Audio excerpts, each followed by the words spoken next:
চুল আঁচড়াবো কি, প্রচন্ড চুল উঠছে। এত চুল উঠলে কি করে চলবে?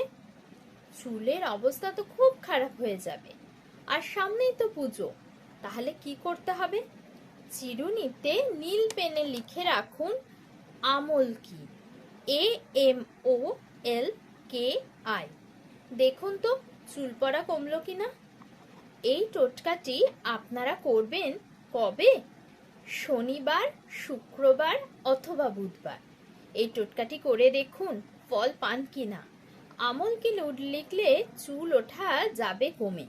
আর অনেকে চুল ওঠার ভয়ে প্রতিদিন চুলে জল দেন না।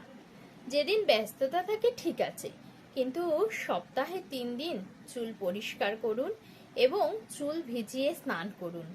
দেখুন আপনার শরীর সতেজ থাকছে এবং চুল ওঠাও খুব শীঘ্রই বন্ধ হয়ে যাচ্ছে। ধন্যবাদ।